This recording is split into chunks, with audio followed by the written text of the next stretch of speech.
نور الدین زنگی کون تھے؟ ایک رات سلطان نور الدین زنگی رحمت اللہ علیہ نے عشاء کی نماز پڑھی اور سو گئے کہ اچانک اٹھ بیٹھے اور نم آنکھوں سے فرمانے لگے، میرے ہوتے ہوئے میرے آقا دو عالم صلی اللہ علیہ وآلہ وسلم کو کون ستا رہا ہے؟ سلطان اس خواب کے بارے میں سوچ رہے تھے جو مسلسل 3 دن سے سلطان کو آ رہا تھا، اور آج پھر چند لمحوں پہلے پھر وہی خواب آیا جس میں سرکار دو عالم حضرت محمد مصطفیٰ صلی اللہ علیہ وآلہ وسلم نے 2 افراد کی طرف اشارہ کر کے فرمایا کہ یہ مجھے ستا رہے ہیں۔ اب سلطان کو قرار کہاں تھا؟ انہوں نے چند ساتھی اور سپاہی لے کر دمشق سے مدینہ جانے کا ارادہ فرمایا۔ اس وقت دمشق سے مدینے کا راستہ 20 یا 25 دن کا تھا، مگر سلطان نے بغیر آرام کیے یہ راستہ 16 دن میں طے کیا۔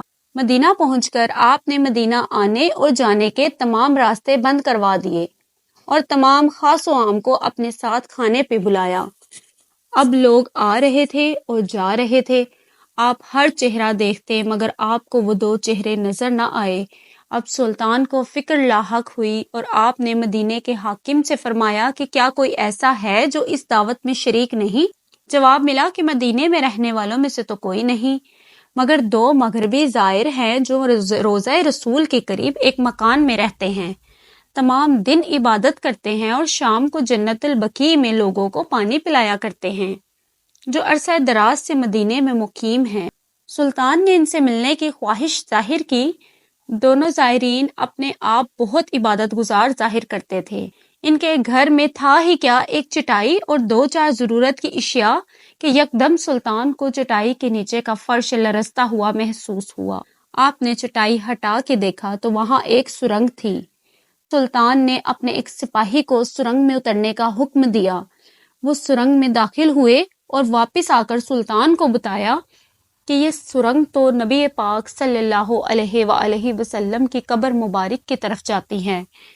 یہ سن کر سلطان کے چہرے پر غیظ و غضب کی کیفیت طاری ہو گئی۔ سلطان نے دونوں زائرین سے پوچھا کہ سچ بتاؤ کہ تم کون ہو؟ حیل و حجت کے بعد انہوں نے بتایا کہ وہ یہودی ہیں اور اپنے قوم کی طرف سے تمہارے پیغمبر یعنی سردار دو جہاں حضرت محمد مصطفیٰ صلی اللہ علیہ وآلہ وسلم کے جسم اقدس کو چوری کرنے پر مامور ہو گئے ہیں۔ سلطان یہ سن کر رونے لگے۔ اسی وقت ان دونوں کی گردنیں اڑا دی گئی۔ سلطان روتے جاتے اور فرماتے جاتے کہ میرا نصیب، پوری دنیا میں سے اس خدمت کے لیے اس غلام کو چنا گیا۔ اس ناپاک سازش کے بعد ضروری تھا کہ ایسی تمام سازشوں کا ہمیشہ کے لیے خاتمہ کر دیا جائے۔ سلطان نے معمار بلائے اور قبر اقدس کے چاروں طرف خندق کھودنے کا حکم دیا، یہاں تک کہ پانی نکل آئے۔ سلطان کے حکم سے اس خندق میں پگھلا ہوا سیسا بھر دیا گیا۔